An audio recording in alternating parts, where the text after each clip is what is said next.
So welcome back to our channel guys, নিয়ে চলে এসেছি আবার একটা নতুন ভিডিও। তো আজকের ভিডিওটা একটু বেশি ইম্পর্টেন্ট হতে চলেছে। তো ফাইনালি মাইক্রোসফট লঞ্চ করে দিয়েছে তার উইন্ডোজ 11 এবং সেটার ফ্রি আপডেটও অ্যাভেলেবেল হয়ে গেছে। বাট তাও সমস্যা হচ্ছে অনেকের কম্পিউটারে সেটা আপডেট পাওয়া যাচ্ছে না, সেটার কম্প্যাটিবিলিটি পাওয়া যাচ্ছে না।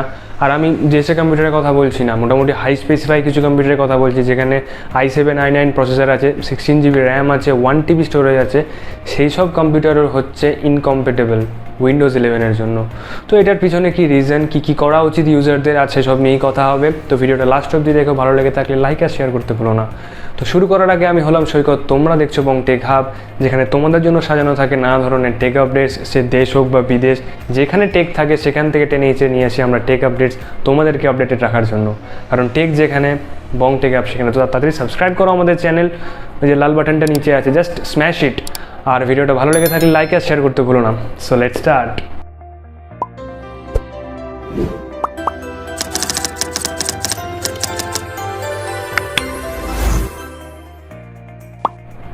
তো মাইক্রোসফট উইন্ডোজ 11 লঞ্চ করার কিছু আগে একটা টুল প্রোভাইড করেছিল কিছু ইউজারদের কম্পিউটারে। তো এই টুলটার নাম হচ্ছে পিসি হেলথ চেক টুল। তো এর মাধ্যমে কিছু ইউজার, মানে যারা সেটাকে ইনস্টল করেছিল, তারা তাদের কম্পিউটারে উইন্ডোজ 11 কম্প্যাটেবল কিনা সেটা দেখতে পাচ্ছিল। তো সেক্ষেত্রে তাদেরকে একটা এরর মেসেজ শো করানো হচ্ছিল যাদের কম্প্যাটেবল নয় উইন্ডোজ 11-এর জন্য। বাট সেক্ষেত্রে কোনো এরর মেসেজের সাথে কোনো রিজন শো করানো হচ্ছিল না যে কেন কম্প্যাটেবল নয়। তো তারপরে মাইক্রোসফট সেই পার্টিকুলার টুলটাকে আবার আপডেট করে এবং তারপর আবার ইউজারদের ইনস্টল করে সেটাকে চেক করতে বলে। তো তারপরে ইউজাররা সেটাকে চেক করে, মানে সেই পার্টিকুলার টুলের মাধ্যমে চেক করে এবং সেক্ষেত্রে তারা উইথ রিজন একটা এরর মেসেজ পায় কম্প্যাটেবল না হওয়ার। কিন্তু তোমরা যদি মাইক্রোসফটের অফিসিয়াল ওয়েবসাইটে গিয়ে চেক করো যে কী বেসিক রিকোয়ারমেন্ট একটা উইন্ডোজ 11 ইনস্টল করার জন্য, তো সেক্ষেত্রে তোমরা দেখতে পাবে 64 বিটের processor, 4GB RAM, 64GB storage, DirectX 720p এর যে কোনো মনিটর, একটু ভালো ইন্টারনেট কানেকশন আর একটা মাইক্রোসফটের অ্যাকাউন্ট। ব্যাস এতেই হয়ে যাবে তোমাদের উইন্ডোজ 11 ইনস্টল করা। বাট তাও হচ্ছে না। তো সেক্ষেত্রে বলি, মাইক্রোসফট তিনটে জিনিসকে খুব সুন্দরভাবে ম্যান্ডেটরি করে দিয়েছে। একটা হচ্ছে UEFI, সিকিওর বুট, আর লাস্ট হচ্ছে TPM, যেটা খুব ইম্পর্টেন্ট। তো তোমরা বলতে পারো এই তিনটে পয়েন্টের ওপরই উইন্ডোজ 11 ইনস্টল করা, মানে কম্প্যাটেবল হওয়া না হওয়া পুরোটা নির্ভর করছে। তো ভিডিওটা লাস্ট অবধি দেখলে তোমরা এই তিনটে পয়েন্টটি ক্লিয়ারলি বুঝে যাবে এবং কী কারণে কম্প্যাটেবল হচ্ছে না সেটাও তোমাদের কাছে ক্লিয়ার হয়ে যাবে। ফার্স্টে UEFI এর ব্যাপারটা ক্লিয়ার করি। তো UEFI বায়োসের একটা এক্সটেনশন, যেটা মাদারবোর্ডের ভেতরে ফার্মওয়্যারে থাকে। তো মাদারবোর্ডে মেনলি এই UEFI আর লেগাসি বায়োসের সিকিউরিটি প্রোভাইড করে। তো অ্যাসেম্বল করার সময় হয় কি, অনেক সময় লেগাসি বায়োসের আন্ডারে যে লেগাসি বুট থাকে সেটা ইনেবল হয়ে যায়, যার জন্য উইন্ডোজ 10-এর কোনো রকম কোনো অসুবিধা হয় না, ইনস্টল হয়ে যায়। বাট ভালো হার্ডওয়্যার সেটআপ থাকা সত্ত্বেও উইন্ডোজ 11 ইনস্টল হয় না। তো কিছু OS আছে, আবার কিছু থার্ড পার্টি আনঅথরাইজ ফার্মওয়্যারও আছে যেগুলো কম্পিউটারে অটোমেটিক বুট হয়ে যায়। তো যাতে উইন্ডোজ 11-এ এই ধরনের প্রবলেম ফেস করতে না হয়, সেই কারণে উইন্ডোজ 11 তার সিকিওর বুটটাকে একটু বেশি ডেভেলপ করে, যার ফলে হয় কি এই ধরনের কোনো কিছু আর ফেস করতে হয় না তাদের ইন ফিউচার। তো যারা লিনাক্স বা উবুন্টু ইনস্টল করে রেখেছো নিজেদের কম্পিউটারে, তারা হয়তো জানো যে এই সিকিওর বুট, মানে যেটা বায়োসের আন্ডারে এই সিকিওর বুট থাকে, তো সেটাকে ডিসেবল না করা অবধি তাদের সেটআপ কমপ্লিট হয় না। তো এবার সেক্ষেত্রে হয়েছে কি, কিছু অ্যাসেম্বল করা পিসিতে, মানে অ্যাসেম্বল করার সময় কিছু জিনিস না দেখে চেক করে দেয়, অ্যাভয়েড করে যায়। তো সেক্ষেত্রে হয় কি, উইন্ডোজ 10টা ইজিলি একদম মাখনের মতো ইনস্টল করে যায়। বাট উইন্ডোজ 11-এর ক্ষেত্রে দেখা দেয় ইনকম্প্যাটিবিলিটি। তো সেই ক্ষেত্রে তাদেরকে UEFI-টাকে ফার্স্ট ইনেবল করতে হবে, দেন সিকিওর বুটটাকে চেক করতে হবে এবং তারপরে দরকার হলে উইন্ডোজ 10টাকেও রিইনস্টল করতে হতে পারে। তো এখন যেরকম যা প্রবলেম হবে সেরকমভাবে ইউজারকে সেরকম স্টেপ নিতে হবে।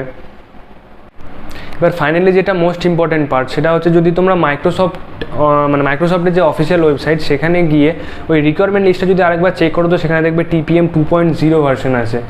তো এই TPMটা কি? তো বেসিক্যালি TPM-এর ফুল ফর্ম হচ্ছে trusted platform module.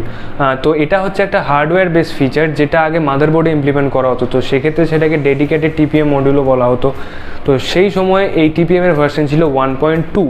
But Intel পরে তার জেনারেশনে যে প্রসেসরগুলো মানে তৈরি করে, তো সেক্ষেত্রে হয় কি, তো টিপিএমটাকে প্রসেসরের ভেতরেই ইমপ্লিমেন্ট করতে থাকে এবং সেক্ষেত্রে সেটা বাই ডিফল্ট ইনেবল হয়ে থাকে, যার ভার্সন হয়ে যায় 2.0। তো এই টিপিএমটার নাম হচ্ছে এফটিপিএম। তো এটাকে বেসিক্যালি এফটিপিএমও বলা হয়। তো এবার ব্যাপার হচ্ছে যে এফটিপিএমটা মানে কী কাজে লাগে, বেসিক্যালি কী কাজ এটার। তো এফটিপিএমের অ্যাডভান্টেজ আছে অনেক।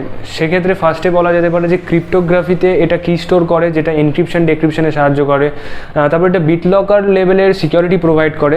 তাছাড়াও একটা খুব ভালো কাজ করে, সেটা হচ্ছে যে ফার্মওয়্যারের জন্য যে এনক্রিপশন টাইপের হ্যাক হয় সেক্ষেত্রেও কিন্তু এটা সিকিউরিটি প্রোভাইড করে। তো বেসিক্যালি মাইক্রোসফট উইন্ডোজ 11-এর সিকিউরিটি লেভেলটাকে একটু হাই করার জন্য এই টিপিএম 2.0টাকে ম্যান্ডেটরি করেছে এবং সেটাকে ডেভেলপও করেছে খুব সুন্দরভাবে, যেটা একটা খুব দারুণ ব্যাপার এবং এটা সত্যি দরকারও। একটা সিকিউরিটি প্রোভাইড করার জন্য এই ধরনের স্টেপ নেওয়া খুবই দরকার। এবারে ব্যাপার হচ্ছে যে তোমরা যদি চাও তোমাদের কম্পিউটারে কারেন্ট টিপিএম ভার্সন কত, তো সেটা খুব ইজিলি চেক করতে পারবে। সার্চ বারে গিয়ে tpm.msc বলে এন্টার মারো, তোমরা তোমাদের কারেন্ট টিপিএম ভার্সন দেখে নিতে পারবে। তো এইবারে উইন্ডোজ 11-এর কম্প্যাটেবল না হওয়ার ক্ষেত্রে এই টিপিএম একটা খুব বাজেভাবে প্রবলেম ক্রিয়েট করে। তো সেটা হচ্ছে বায়োসের ভেতরে যে টিপিএম থাকে তো সেটা হয়ে থাকে ডিসেবল, যার জন্য হয়ে যায় উইন্ডোজ 11 ইনকম্প্যাটেবল। তো সেক্ষেত্রে বায়োসের ভেতরে গিয়ে তোমরা এই টিপিএমটাকে ইনেবল করতে পারো। তাছাড়া যদি 2018-র পরের দিকের কম্পিউটারের কথা বলা যায় তো সেক্ষেত্রে কিন্তু এই টিপিএমটা 2.0ই আছে, ইনেবল করা আছে সবথেকে বড় কথা। কারণ বেসিক্যালি 2018-র শেষের কোয়ার্টার থেকে, মানে ওই ইয়ার এন্ডের দিক থেকে যে কম্পিউটারগুলো তৈরি হয়েছে সেখানে যেই প্রসেসরই ইউজ করা হয়েছে, ইন্টেল হোক বা AMD, সেক্ষেত্রে কিন্তু টিপিএম আগে থেকে ইনেবল করা আছে এবং 2.0 ভার্সন দেওয়া আছে। তো মাইক্রোসফটের যে কম্প্যাটিবিলিটির প্রসেসরের লিস্ট আছে সেখানে তারা ক্লিয়ারলি মেনশন করে দিয়েছে যে ইন্টেলের 8th জেনারেশনের সিপিইউ অথবা AMD রাইজেনের মোটামুটি 2000 সিরিজের ওপরের দিকের যে সিপিইউগুলো সেগুলো লাগবেই লাগবে, আদারওয়াইজ কিন্তু উইন্ডোজ 11 কম্প্যাটেবল হবে না। তো সেই ক্ষেত্রে এটা একটা প্রবলেম হতে পারে যাদের TPM 1.2 আছে। কিন্তু এবার ব্যাপার হচ্ছে যাদের TPM 1.2 আছে সেক্ষেত্রেও দেখা যায় অনেকে উইন্ডোজ 11 তাদের পিসিতে সুন্দরভাবে ইনস্টল করে নিয়েছে, বাট সেটা বুটেবল পেন ড্রাইভের মাধ্যমে। কিন্তু এখানে প্রবলেমটা হচ্ছে যে তারা স্টেবল ভার্সনটা ইনস্টল করেনি, তারা বেসিক্যালি বিটা ভার্সনটা ইনস্টল করেছে, যার জন্য তাদের যে ফিচারগুলো সেটাও থাকবে লিমিটেড। এবং সবথেকে যেটা বড় কথা, উইন্ডোজ 11-এর আপকামিং কোনো ফিচার আপডেট তারা আর পাবে না, এটা খুবই দুঃখের একটা ব্যাপার। তো সেই ক্ষেত্রে TPM 1.2-এর আপাতত সেরকম কিছু করণীয় নেই। তো এবার সলিউশনের দিকে একটু তাকানো যাক। তো ফার্স্টলি দুটো জিনিস আমি ক্লিয়ার করে দিই। যারা পিসি হেলথ চেক টুলের মাধ্যমে চেক করে দেখেছো যে তাদের কম্পিউটারে কী কী ইনকম্প্যাটিবিলিটির প্রবলেম আছে, মাদারবোর্ডে কোনো মিসিং আছে বা প্রসেসরের কোনো ইস্যু, সিকিউরিটি ইস্যু, সেগুলো তো নিশ্চয়ই তোমরা বুঝতেই পেরে গেছো যে কী কী প্রবলেম আছে। তো সেরকম তোমরা কাজ করো।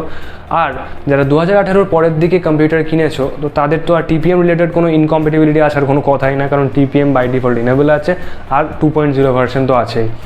এবার ব্যাপার হচ্ছে এগুলো বাদে যারা প্রবলেম ফেস করছো তাদের জন্য বলে রাখি, তোমরা বায়োসটা আপডেট করিয়ে দেখতে পারো। বায়োসটাতে হয়তো আপডেট চাইছে, তার জন্য হয়তো ইনকম্প্যাটিবিলিটি দেখাচ্ছে, অথবা UEFI সেটাকে তোমরা চেক করতে পারো। আর সিকিউর বুটটাকেও কিন্তু ইনেবল করতে হতে পারে, যার জন্য তোমাদের উইন্ডোজ 11-এর আপডেট আসছে না বা ইনকম্প্যাটিবিলিটি দেখাচ্ছে।